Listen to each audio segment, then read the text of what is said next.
Welcome to Office Hours. This show has everything. Trend reports, anti-design, and all kinds of bubbly letters. Your favorite show with Andrew Hockrattle and Nick Longo, Adobe Office Hours. It rhymed. I also hit the wrong button again. Nick, that was flawless until I hit the wrong button as hard as I possibly could. Hi, everybody. Welcome to Adobe Office Hours. I'm Andrew Hockrattle. I'm Nick Longo. And we are kind of wearing the same outfit. This happened 3 times already today. Same exact shirt with someone I was Zooming with. I'm like, this is a lot. We're on that purple game today. So hello everyone. Nice to see you. If this is your first time watching, say hello over in the chat over there. So we've got Josh Merrill hanging out. Jack's here as always. And over on YouTube, we had a couple friends. Hello, we have Raquel, Renee, Punam, hello. Let us know where you are watching from. Leave us a heart in the chat.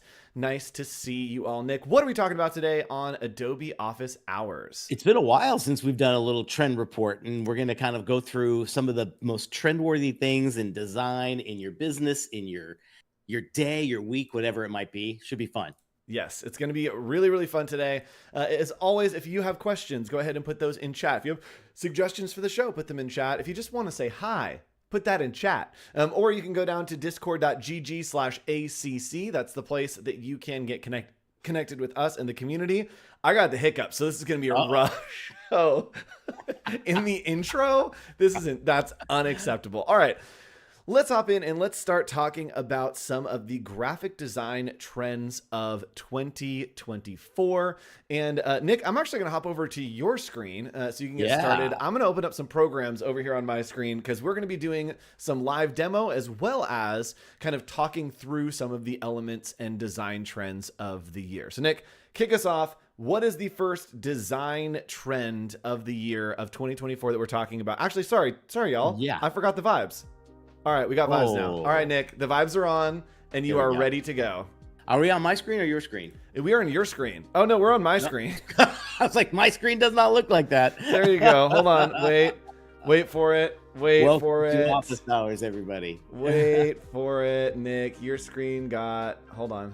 Let's see. Wait for it. It's not that one. Okay. Here we go. It's not that one. Hold on. Wait for it. Chat. Hold on. Look at this. It's coming. Is that Nick? No. Is that Nick? No. Is that Nick? No. Nick, where are you? What happened? It's still sharing. Nick, where are you going? Hold on. Chat. Chat, we need... I need... Wait. No, that's not it. Oh, no. Oh, no. Where did he go?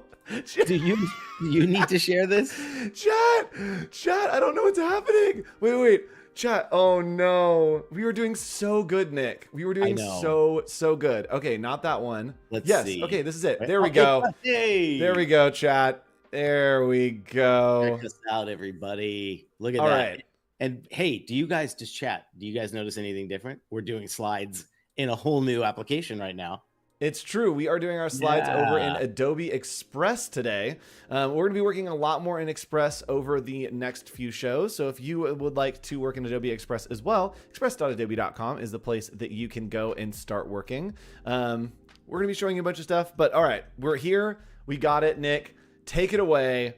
What is the first trend that we're going to talk about today? All right. So our very first trend, we wanted to find the latest and greatest with some rationale behind it. And the first one is the anti-design aesthetic. And this goes against everything we've learned. This goes against all of the design principles and everything that's kind of unique about what we get to do. But let's break it down a little bit. And this is really the rebellion against perfectionism.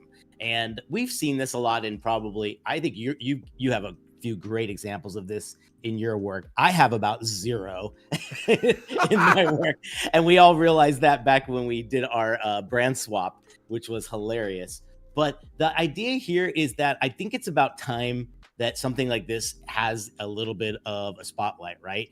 This is that idea that it's kind of anti-design, and some of the characteristics and things here to look at are basically traditional design principles are being challenged. If we only have traditional aesthetics and design, someone's got to break free and try something to stand out, right? So this rebellion against perfectionism is design that's gaining a lot of traction, and it's leading this rise in kind of like anti-design. And what do you think, like when you've chosen this kind of aesthetic, what reasons do you like this and want to include it with either your personal work or maybe work for a brand or a company? Yeah, I think that anti-design really is more about capturing an emotion than it is about capturing like an actual good design. I think it's really just Yeah. about trying to like make something crazy and make like an interesting, unique look.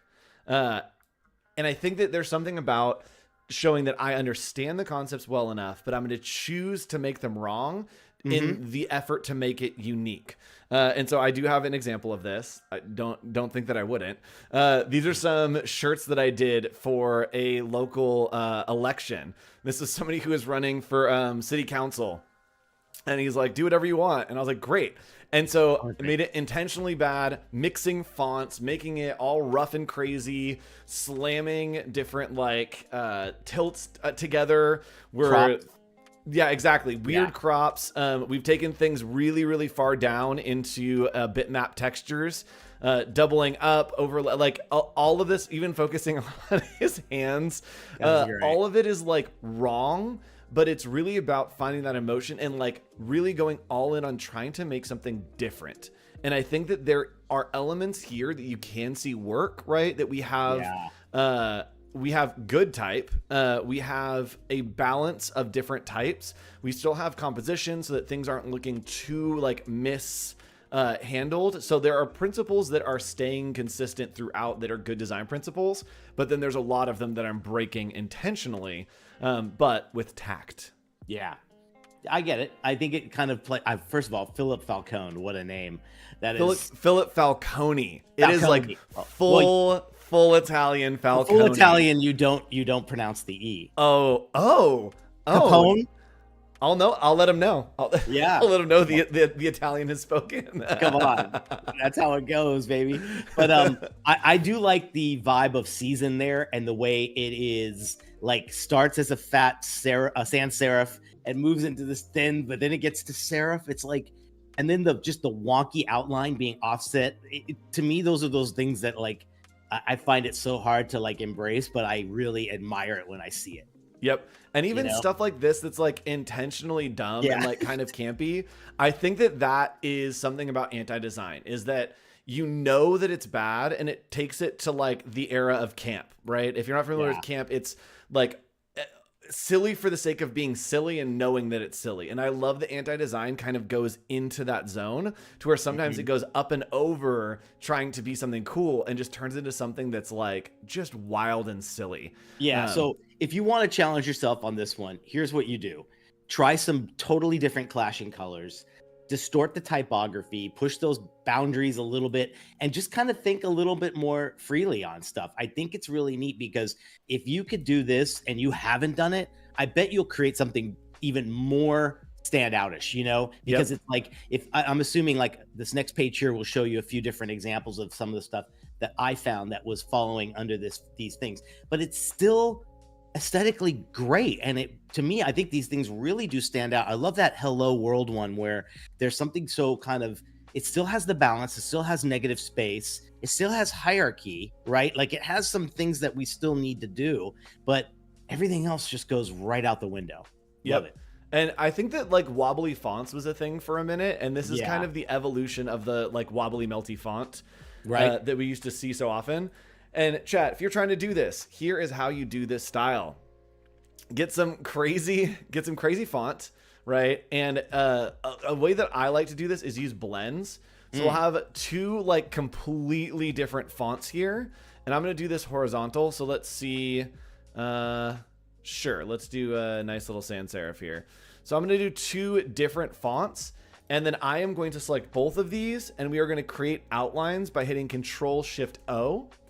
And then with both of these selected, I'm going to put like a metal gradient here. And the way to get to gradients is to go to swatches. Then you're going to open up swatch library, go to metal. And let's grab like I didn't grab gradients. I did that wrong, chat. Go here, swatch library, go to gradients, and then click on metal. There we go. So let's do like a bronze on this one. I think, sure. We're trying to make this intentionally bad. Remember, we're trying to make this intentionally bad. I'm then trying on to this do it one, right along with you. yeah, we're going to do this crazy, like, multicolored zone that is here. So what I like to do is I will break something that I know is going to break. So I know how to use blends, and blends basically tell Illustrator go from this shape or object to this shape or object. Works really well when you're using the same shape, or when you're trying to like create dimension, or when you're trying to like transition colors. But I'm breaking all of the things that blend is going to use, right? Completely different fonts, completely different anchor points, as well as completely different gradients. We're not going to make these compound paths. We are going to make them a whole bunch of different objects, and we're going to select everything and then go to Object, Blend, and Blend Options. We're going to set this to specified steps and put in like 30 here. And then Object, Blend, Make. And look at how crazy that gets. So this is a really great way to create that like intentionally bad and intentionally like weird look. And you can still kind of read it. And if we wanted to, we could actually like mix up these letters. There we go. And what I'm doing is I'm hitting Control Alt B, and that is going to allow me to create those blends. And we can create this really interesting look to where all of these are kind of blending in to other letters. And let's do the S there to the same, and then this one here to the same as well. And if I wanted to, I could change the order of these by selecting and then bringing other ones to the front, to the back. We can change the order of these letters. So all kinds of craziness that you can do here to create a really, really weird and interesting look. And it's funny, Nick, this is so Andrew and Nick. So mine looks totally insane, and Nick's like looks good. Like you can I tried. Nick, I tried to make it bad and it just looks good. I really, guys, I tried my best. I was getting somewhere. I did 2 different fonts. I was following along with you doing the steps for the, here, I'll show you like the difference here. So this is what I had these 2. I would never do these, but then I got into the steps and everything, but it doesn't show enough of the craziness of these 2 fonts, right? Yep. So I gotta learn. I'll get there one day. And something else you can do, chat, if that is a little bit too intense for you, you can just do like weird blends like this, just little subtle. And even if you wanted to, you could toss like a flat color on this, and you still get that like weird wonky. So really great tool to try to do that like anti-design look is to use blends and just go crazy with them. I think it gives you things that are totally unexpected, and you could never have like even imagined that weird stuff going on the right there, where you got color gradations, you got highlights, you got the outline, really something else. I love that. And I'm going to put the outline on the E, and look at how cool that looks. So it's putting the now like gradient on the stroke. You can get some really, really cool, weird looks. Like, look at that. I'm down. Why not? Put that in a neon green. I'm in. See, even Joshua thought I did a good job. Thank you, man. Okay. I appreciate it. Actually, I want to do this real quick. I want to try to do a generative recolor here and just do like neon green slime, because I'd be interested to see if I can get all of these weird gradient colors that I've made into a cohesive color palette. Let's see what happens. Yeah. Dude, that looks so rad. Look at that, dude. Ooh, I like that a lot. I am not mad about that. That's really cool. I would like actually ship a design with this look. I think it's a really interesting look to play around with. I think I got somewhere. Is this Nicholas? I'm so proud of you. Thank you. Am I going over? I'm passing the line a little bit. Oh, look at you go. Cool. I did something really weird. It looks fuzzy. Did you do a roughen on there? Yes, of course. Roughen. So proud of you. Wow. Look at that. Wow, I'm so proud. Also, yes. I'm posting this later. This is cool. I want to do a word like this. This is a cool effect. It feels very emerald when you got the gold and that green. I love the way that looks. It does. Really cool. It feels very anti-design, which is my zone. It feels very like 90s anti-design. Like this is giving me some kind of like nautical brand in the 90s for some reason. Ooh, I can see that. Yeah. I don't know. Yeah. All right. So going back to our next trend, what else do we got? Morphism glass. Well, I think it's Glass-morphism. We might have had a little import issue there. Morphism, glass, Hey, dash, something new. we're being rebellious with our presentation, guys. This is anti-design, baby. We're moving things around and everything, but let's talk a little bit more about what this Glass-morphism is. It's this really cool frosted glass. I think this was inspired a lot by UX UI interface design, where you were seeing kind of like transparencies and these glasses with frosted things. And what I love about it is it's this kind of unique thing that has a bit of feel and depth. And I feel like we're moving to such a kind of screen-based world, and what this is allowing is making us feel like there's a little bit more interaction, there's a little more depth from just a flat screen. What do you think this was maybe inspired by? I think it's like the realism coming back again. There was like a trend of this. It was called skeuomorphism that happened, 2000s maybe. Yeah. To where everything like was looking super detailed, and I think it's just a remnant of that. Yeah, I'm not about this. I could take it or leave it. I think that Apple kind of started this when they did their redesign with all their icons and stuff. Yeah, Sure. And it's a little boring to me. The Vision Pro has this a lot in their kind of interface as well. One thing I do like about it is I feel like it does comfort, makes the experience a little bit more at ease for particular products. I know I've seen a few apps that have come through that feel this way when you get them. And I think there's something really nice about when you change the interface vibe. That's where we live like 50% of our day. So if it could be a little bit more calming or just a little bit less jarring, I'm all for it. I like this idea that also it tells you about priority. So how it works is like you could see the layers behind you and those aren't active, but what's active is like what's front, what's focused, and what's clean. So I can only imagine designers that are in this realm are just trying to find new and unique ways for it to be more understanding when we're the user. Because I don't design in this way, but like, you know, here's a few other examples of where you've probably seen this working. Again, I think it's a beautiful aesthetic, and it's totally coming into 2D art. I mean, and print too. Like, isn't it funny how it started more in the interface world, but now we're seeing it in packaging, we're seeing it in point of sale. I'm seeing this like all over the place. So it is a pretty viable trend, but you know what happens with trends, guys? They kind of go out one day. Always fade. You know? So trends always fade. Interesting look. I'm using it a little bit more in like social media stuff and everything, particularly for clients where if they need to see something a little bit more just, again, soft and like kind of less jarring, it definitely works. Yes, absolutely.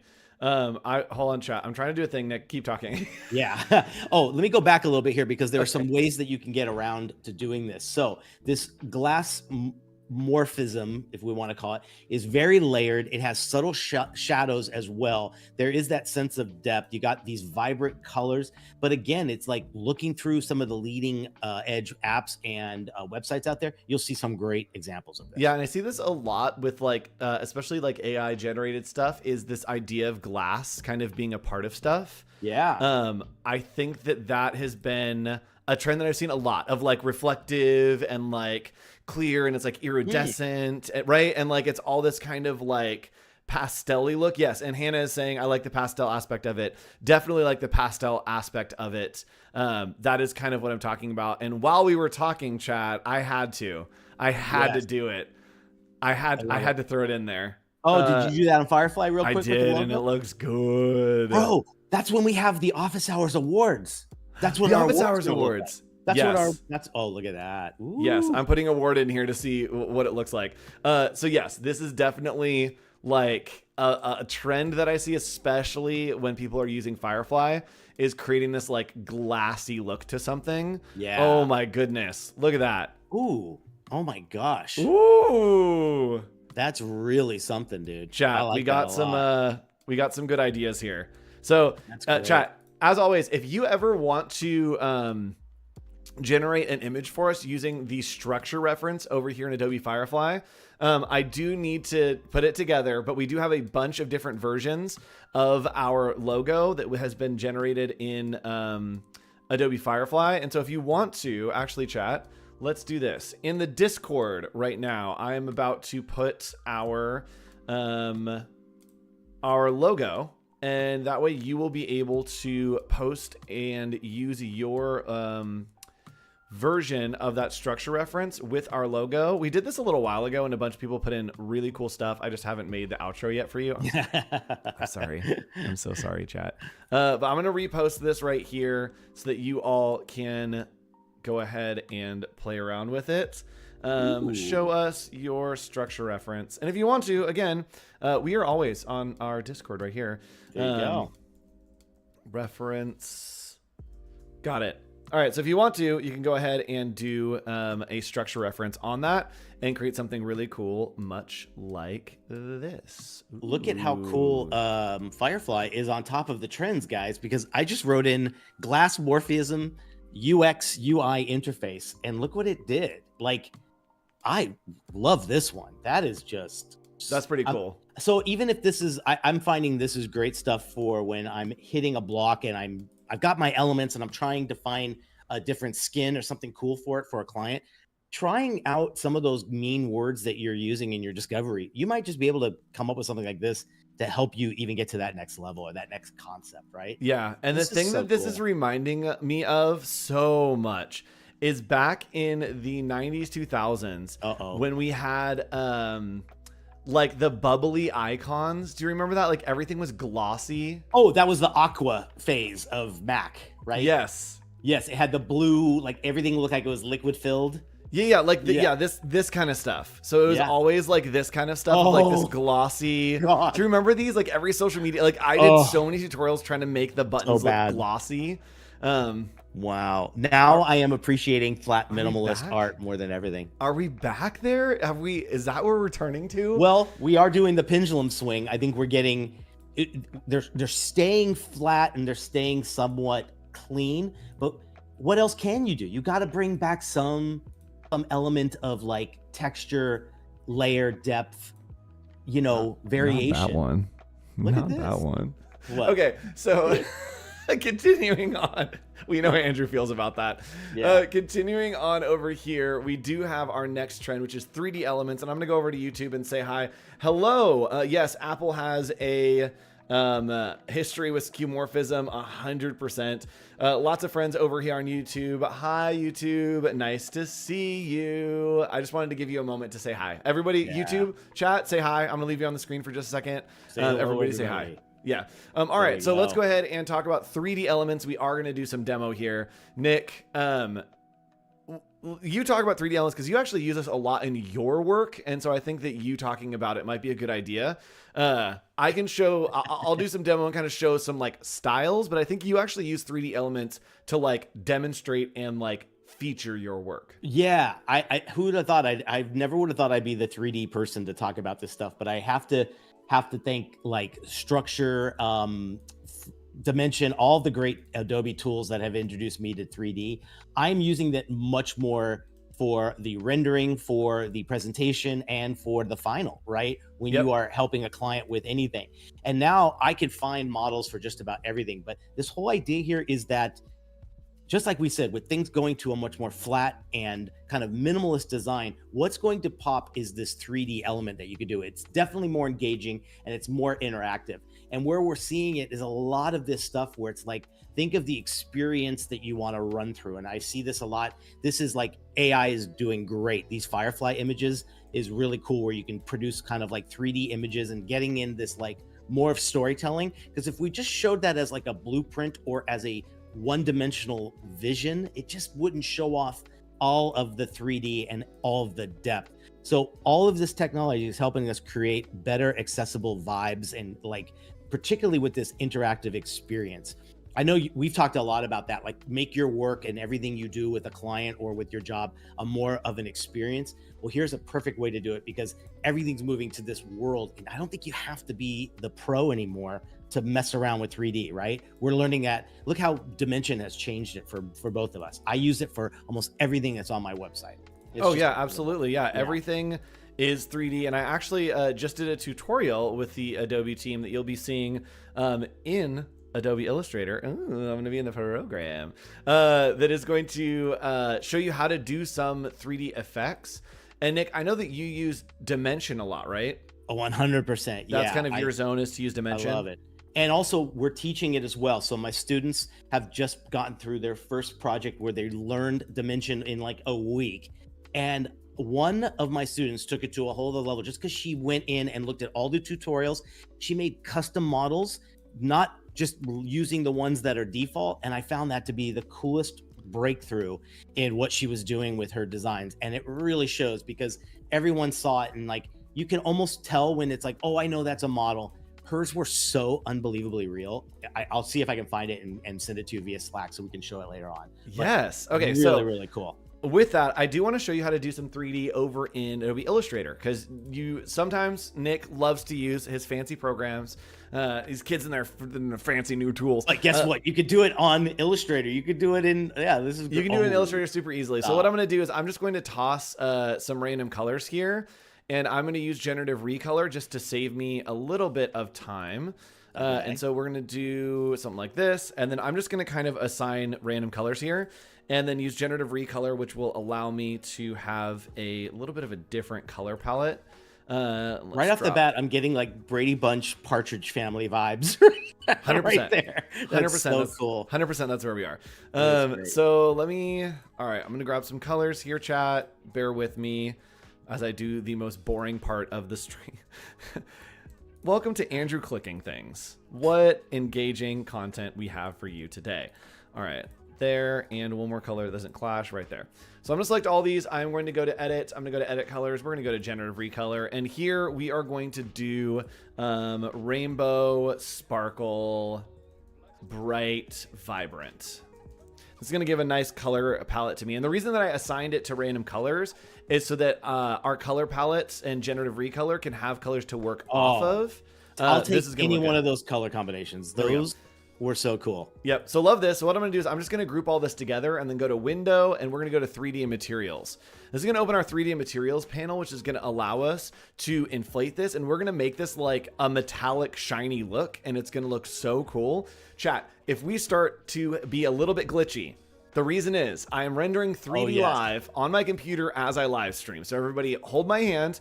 Everybody hands in chat. I need your hands in chat so that I can hold them. And we are going to be rendering this. So Nick, as we load here, go ahead and show us what you got. You're working on some or you have some all right, go back to me. Yeah, I was trying to show some that 3D work we were talking about. Keep going. All right, cool. Keep finding. Okay, so what I'm gonna do is I'm gonna select all of this, and with all this selected, I'm going to group it. And these actually, hold on. These are two. I'm just gonna round everything. So I'm gonna go to Effect, Stylize. We're gonna round those corners just a little bit. 10 pixels. No, I want it by like 200 pixels. There we go. Everything's gonna get nice and blobby. And from there, we're going to click on Inflate. And I'm actually going to just expand those. Why not? We're going to inflate all of our text here, and it's going to give us a 3D effect already. Oh. Look at how fun that is. And it's bubbly, and it's like hitting the edges to where it like bubbles out the edges, which is my favorite. I am going to go ahead and round out a couple of these little corners. Oh my gosh, it instantly has that like claymation vibe. It has like a flat color vibe to it. Yep. With the lighting. Yep. So we've got that clay, but we want to get that like shiny look. So you can go over here and go to inflate both sides. It's going to make it a little bit more bubbly. And then we also are going to go to off axis front. That'll give us that kind of side view, and you can really see where the bubbles are hitting in. And let's go to materials, scroll all the way down and take the metallic up to 1. Oh, there we go. Oh, you can see we're starting to get some of that like super fun metallic look. I'm going to turn on some shadows here. Then we got some nice little shadows. I am going to probably make it a lot brighter. So we're going to hit some intensity there. We want to add showing someone, even the most like advanced Illustrator person 5-6 years ago, that this was coming to Illustrator. Right. It's great. Crazy. So I am going to ray trace real quick. We're going to do it on low. I'm going to make sure my raster settings are not crazy. Okay, cool. We're going to do it on low, and I'm going to hit render here, and we'll just be able to see how reflective we can get this to get that 3D look. Thank you for holding my hands, chat. Nick, we're going to you while I render this. I want to show you really quick. So this was a concept that one of my students, Bibiana, put together, and she wanted to create these unique little toppers on top of the packaging. These were the sketches. And she found a way to do this in Dimension, and she made this customized cap basically on top. And all of these are completely from Dimension, which I thought were so cool. And you can see Wait, some that's of the other so ones here. cool. Isn't that great? Little And Kingdom the fact, Hearts action look at this one here. Look at this one. Isn't for like that a little makeup collab. That looks amazing. So their idea was to take a property or a license or a brand that does not exist in like the beauty space and create 3 beauty products or healthcare products very similar to that. So this was her really cool little case study. And I love this vibe. You got to get in the merch, right? You got to get in the tote bag. Got to get in the merch in the tote bag. So there you go. All that fun stuff. But I wanted to show you that because I think this is unique. You don't have to just rely on a lot of the default things. You have these opportunities. She built it in Illustrator, did exactly what Andrew did, took it in 3D and basically did the, what's it called, where it rotates around the axis. I believe it's just called revolve. And that gave her this really cool thing that was right out of the property. And it became a really cool little piece to top off the cap. That's really cool. Really neat. So I am rendered, and this is what this looks like. So I just went up here to ray tracing, and I turned on medium. But look at how good this looks in that like metallic bubble look. And check this out. As I zoom in here, you can see it's actually reflecting the other letters. Like, and you can see that it's like bubbling into the letter forms, especially here. You can see how like bubbly that gets. This is a really, really fun way to do type in Illustrator that you can play around with. It just takes a few clicks. Like it's super, super easy to do in Illustrator. And if we wanted to, we could render this out. And this is all still like movable. So if I wanted to move this bubble up a little bit, I can just click and drag to move it with my direct selection tool. And then it will re-render for me automatically and then show the new result in just a few seconds. It does take a little second to render, especially if you're live streaming. But like that, there we go. So it moved it, and now you can see, so it is all live. You can change the type, you can change the colors, whatever you want, and it will re-render it for you, which is really, really cool. That is so great. I love, dude, look at that result. That is amazing. Oh my gosh. I got to start using and no pixelation. It's just as good. And this is rendered at like the lowest setting. Like this is rendered at 72 at medium settings. I could render this at 300 at high settings, and it would literally look like a picture perfect 3D render. It's crazy. Wow. That is so good. Continuing Very back, cool. Nick, where are we going next? What is our next trend that we want to take a look at here? Also, chat, thank you for holding my hand so much. Always, our needed, YouTube right? and our Behance, everyone's holding my hand, and we made it through. All right, Nick, what's our next trend? All right, our next one. This is a favorite of yours. I've seen you like this. The neo-brutalism. Now, what does this look like? This is kind of a unique one. This is what you're seeing a lot of for sure. I think, yes, this is a trend, but what do you think? Let's go to the next slide because this shows off, I think maybe a lot of people see this in so many different social media posts. This is that idea of kind of like a contemporary twist with this balance. It's kind of unique because it's very based on interface. It's got a lot of like lines and segments and outline fonts, but here's where we're seeing it the most, this kind of stuff. What are your thoughts and takes on this? Oh, my thoughts and takes are, we did this on office hours like not too long ago, chat. If you were here for this stream, and I don't remember what we were doing, but we were like branding, and maybe this was a separate stream that I did, is we were doing branding that was like modern branding for a moving company. And this is neo-brutalism, like 100%. It is about just the punch. It's about something that's like a little weird, bright colors, simple shapes. And I love this style. I think it's super interesting. I think it's a little bit overdone, but I like the style a lot. And I like that you can do a bunch of different variations and options with this. I have another neo-brutalism example. Here I am. Don't you think it's a big umbrella? There's so many different versions of this. And I think what's rising to the top is something, like now that I would consider just good. I don't consider that a... Oh, I for sure think this is neo-brutalism. Really? I think so. I just think it's damn good. Like, you know what I mean? Like, clip it. Somebody clip it, please. Send me the timestamp on that. Just clip that out. I'm gonna set it as my ringtone. Thank you so much. Do you know what I'm saying? Okay, yes. I think I know what you're saying. It follows the same characteristics. It's got the structure, it's got the elements, and it's kind of a take on it. And I think that that's kind of where we are in design in general, is we're taking the elements and the ideas from some of these movements of brutalism, of skeuomorphism, and then putting a little twist on it. And I think that that is what's making design so interesting right now is everything is just a little bit of a twist, and then it expands those categories. Like you said, this category is so many different things and so many different styles, but I think it has a little bit of like the Carolina style. Is it Carolina style? Yes, I think you're right. Yes. Yeah. It's got a little bit of that, like the 90s, 2000s kind of thing that had a flash in the pan. That's back. I think that it kind of encompasses a lot of things, but I actually do really like this style. Like if you look at this Look Beyond Limits one, it kind of follows the structure and like design template of this theme, but it doesn't fill it and show off all of the gradations and the funky type. So that's what I'm saying. There's ways to get this and say, hey, maybe an ounce of this could be in my layout and give it a little bit of punch, just like you said earlier, right? Yeah. So I think it's a good one to use, but I do feel like a lot of these other ones are so heavily used that they're starting to look alike. No, when you see two brands that are actually in the same industry using this, it feels a little like, did they not know? You know? Absolutely. And we do have a question in the chat. Can Photoshop do 3D? No. Photoshop specifically had 3D removed. Only Illustrator. Photoshop used to have some 3D materials support. Got taken out only in Illustrator. And Illustrator has way more 3D. Nick, should we do a 3D show soon? Oh my gosh. Let's do a 3D show. We can get Wes McDermott, one of my favorite people, to come on and help us with some 3D. I would love that. I have so much to learn in that zone. I think it would be a fun way to put together. We haven't done that. We haven't done that. So next week we are doing movie posters. I don't know if the event is up yet, but next week we are going to be creating some movie posters.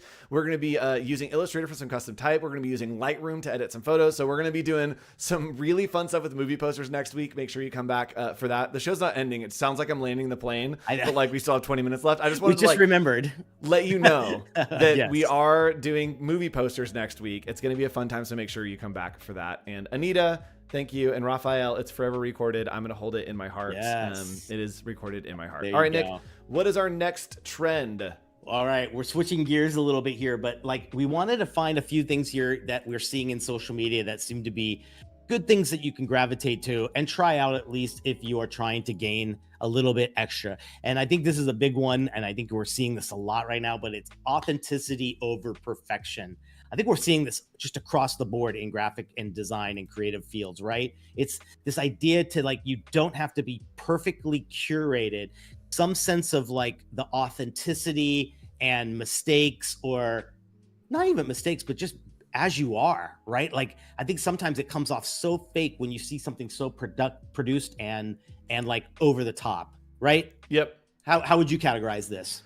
I think it's authenticity. I think it really is like showing stuff that feels authentic. And I also think that like with social media as a trend, I think you can make it like there are ways to make it easier.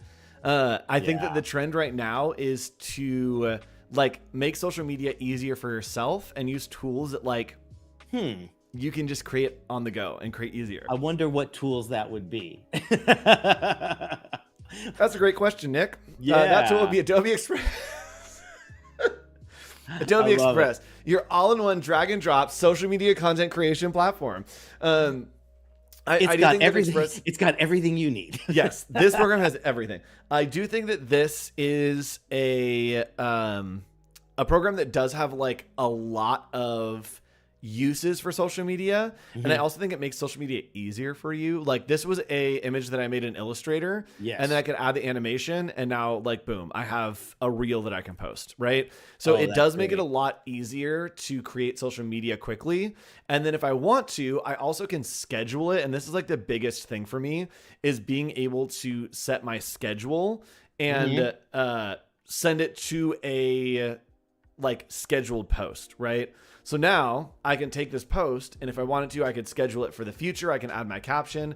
I can link to different social media platforms. It's super easy to get all of this in one place and post it because, Nick, we don't want to think about I don't want to think about posting. I don't post because I like don't have time to think about posting. I need to find a day and just create all my social media so that it auto posts on its own. And you can see there it's exporting. It's giving me a little bit of a preview, which is really cool. And Nick, I know that you do this for the podcast. Do you want to take a look at this? This is where I have found Adobe Express is fantastic. So when I I hate having to do this. And now Express has made it so easy. What I did is I've made my intro, and this is literally a video kind of piece here. Anytime we have a guest on, there's Alejo. You know Alejo. I our friend love from Alejo. Creative South. If you haven't heard his podcast episode, he's fantastic. He's the guy that drew this wonderful little. Oh wait, hold on. Right Let me here. give you the close up. Look Hold at on. this. There we go. Oh, look at this. Oh, This wait, guy that's so is good. Just the best. And he said, Wait, why don't I get one of those? I know you need like You can give me one of those for like all the fun stuff we did at Creative South. We got to talk to him. We got to talk to him. So anyways, what I've been using it for is this little intro that now that the podcast is fully video, I use this. I have this as a template. I can fire it up, change the name, change the photo, and I know it's the perfect size for every editing thing I'm going to do. And then what I did was, when you go back here, don't forget you have this multi-document within a document thing. I make the outro, which is the same thing. And this has got the video and everything here. Thanks for watching, all that fun stuff. We go back here, and then I make my episode art. This gives me a high resolution PNG that I can upload. It's got perfect kind of timing and everything else for it. But the consistency, the fact that I just said, take that one from 16:9, make it square, right? And it gives me that. And now I can even make social media stuff for it. So I can take the same thing, have it here, and we can have a bunch of stuff. I can even bring the audio in. I'm sure you're probably not hearing it, but isn't that fantastic? And to have this, no, I don't have to go search for files and for links and for fonts. I could do it on my iPad. I could do it on my desktop. I could do it on my laptop. Express has made this so easy. It's so great. Yeah. And Anita is saying I can handle different social media accounts for various customers. Does Adobe Express support multiple accounts? Yeah. Raphael says yes. I actually don't know. Nick, do you know if it supports multiple accounts? Meaning, like, can you have multiple accounts? So like if I wanted to schedule for like 3 different clients, could I schedule it to the different like social media accounts? I don't know the answer to that. I don't know that. I can try to find it out for you. I can ask the Express team and try to find an answer to that for you. That's a great idea. I think the answer is like maybe, but Raphael says yes, so maybe it's yes. All right, Raphael. Welcome to Office Hours. We have the hard concrete answers to the Adobe programs that you need. We don't know. I don't know. I can check with the Adobe team and see what Express says. If not, I bet they're working on it. Yes. And Nick, there's a lot of people that just joined us. We saw a little bump hop in here. What are we doing today? What are we talking about? And what can these people expect in the next 15 minutes of the show? We are talking all about these trends. We went over some design ones. You guys can check this out in the replay if you missed it. But right now, we're kind of talking a little bit about social media. The one we just ended off on was this authenticity over perfection. And the second one, I think, again, huge. Everywhere I go, everyone's saying, make your short form video content. Yes. It lives on Instagram. It lives on TikTok. It lives on YouTube, right? It's everywhere. Yep. I have to admit, I'm probably the person that didn't realize how much I'm addicted to this until someone said, like, can you sit through a movie nowadays? And I went, no, I really can't. I need 30-second clips. What has happened to us? What has happened to us? Yeah. But on social media, theater? it makes sense. Yeah, No. I know. I'm going to just fall asleep. No. Yeah. Chat, you broke. Uh-oh. Chat. What happened? Chat is fully broken. Chat, do you see this on the screen? Behance, Chat, are you okay? Chat. Behance or YouTube? Chat, are you okay? It's moving. Oh no. Okay, no. There was a second where there was like a split down the middle and like it was like offset. Chat, I'm glad you put yourself back together. Hold it together for the rest of the stream, chat. 15 check minutes. out what Raphael said. He says he's got 2 different Instagram and 3 Facebook accounts connected. Oh, okay. So I guess Express. the answer is yes. Okay. There we go. So yeah, so actually the coolest thing about Adobe Express is you can have multiple social media accounts connected. You heard it here first, guys. You heard it here first. Andrew Nowhere and else. Nick with the answers. No, Raphael, thank you so much for that. We are the chat, pinnacle of information. Yes. Latest news. Come on. Chat, I need someone to go back, and I'll post a screenshot just to prove I'm not crazy. Go back like 45 seconds, and like there was a full split in the middle of the chat, and like half the text lines were higher than the other half on the left. Wow. I promise it was real. I saw it on my screen. If it wasn't, then maybe I'm just crazy, but I promise that was a thing. We're good. Okay. Now.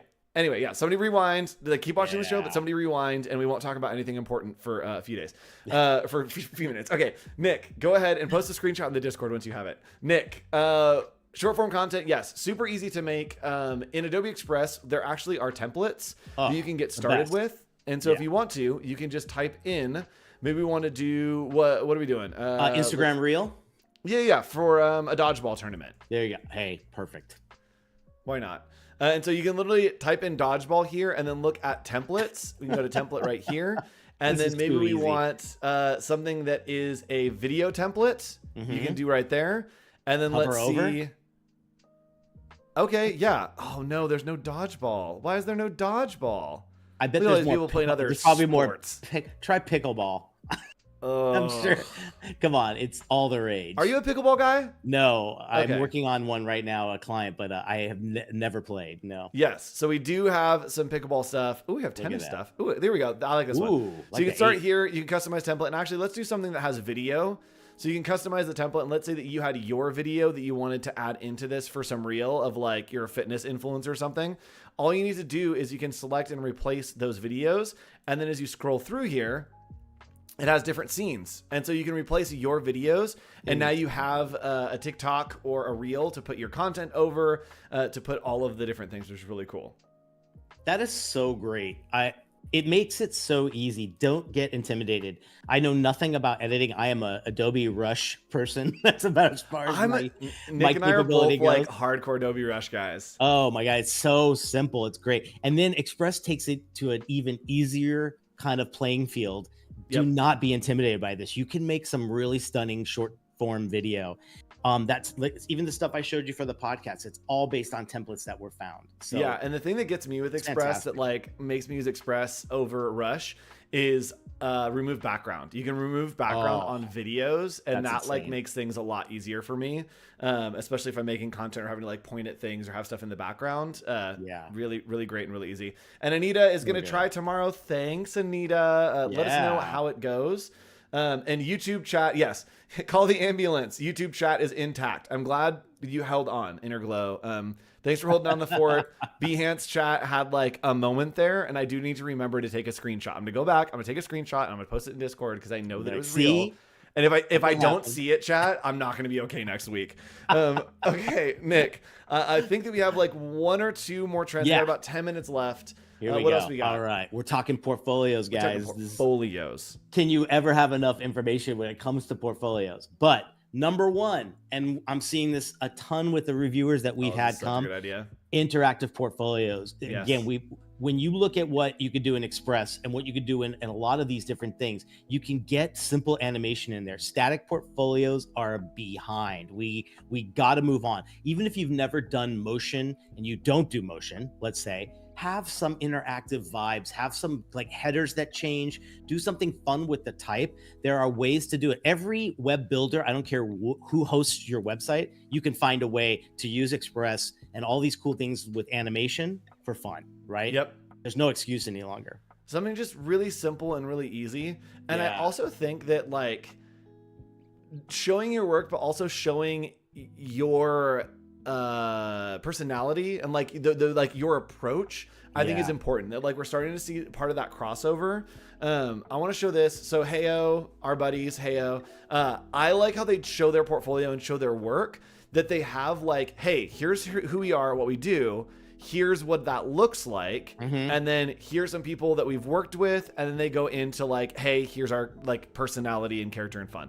So I like that this layout of being able to like see the work, we have like awesome work, and then also having some character there. I think if you're doing a portfolio, it's nice to show a little bit of personality, not too much, don't get carried away, but having a little bit of personality in there, I think is good. Well, also too, so who said it? Brands are alive. Brands aren't just static anymore because of videos, because of screens. Anywhere your logo is, there's going to be some, you want to have some movement, right? Mine has the littlest amount of movement, but at least there's parallaxing and stuff, you know? Nick, what happened here? We totally did a change the other day. So I got really inspired to, since going to Creative South, I wanted to kind of look at my website and some of the colors. Look at that. Nick is reinvigorated, and There you Andrew has go. been laying on the ground watching TikToks. So we have different reactions to going to conferences. I know. I should say this too. In the last 2 branding packages we've done for clients, we have included motion now as you should have a moving logo. And one of my previous students is an incredible motion designer. So he's been working with me and putting together these great little kind of movements. What a cool thing to add to your logo package. And you can charge a little extra. It's a whole new thing for scope. Get that money. That's what we do here in Office Hours. We help you get that money. Yeah. All right, Nick, do we have one more thing? I think we have one more, our personal branding piece. That's right. All right, guys. So personal branding. Create a story, connect with people. I've seen 50 to 60 people in just the last week present their portfolio. And the ones that really nailed it from the reviewer's point of view was the ones that had a story. And you could probably vouch for this as well. Yep. All you need is a little story before each one, why it's personal to you, why you chose this. All those fun little elements connect to you, right? Yes. I think it's really important. And I think that sometimes, I mean, it depends on what you're doing. You know that I love having my own personal brand, and that it's hard because I try to keep my personal brand adaptive so that it works in a bunch of different ways. I have a new collaboration that's launching next week, and the same thing is I'm going to flip it up and change it over again, but hopefully still make it recognizable. So you have an MTV logo. I tried to have an MTV logo because I knew that I don't do a ton of freelance work, but that allows me that I know the work that I'm going to be doing is going to be collaborations with people. And so it allows me to adapt that logo to have personal branding. Nick, yours is a little more targeted on your agency, right? Yes, for sure. 100%. So I have made it more kind of in that zone of my logo doesn't play with others, maybe the way yours does. And I'm a bit jealous of that. I wish there was a way, and I think I can. That's just a decision I'd have to make. But also too, I want them to come in, see the brand, and then everything else, I want the work to do the talking. And I that's just a decision I've made to see that there's versatility in every brand. And that gives me a bit of confidence in going off to each client saying you might be in a world I've never worked in, but that's an advantage, I believe, because it's imagine what we can create in a whole new industry. Yep. So be confident. Yes. If you're presenting your portfolio, you need to pitch it like it's the best thing you've ever seen. Because sometimes I have students, especially, that will come in and show their portfolio and they're not confident in it. And then I'm like, I don't care about this because you don't care about this. I need you to be passionate about it and excited about it so that I can be passionate and excited about it.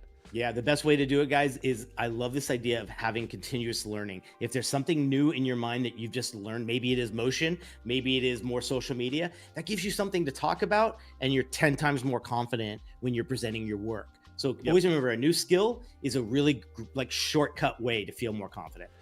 Getting new skills is a great way to pay the bills. Oh, you heard it here first, guys. And then go on vacation and find some thrills. And just stop right there while you're ahead, dude. Make some grain by working at the mills.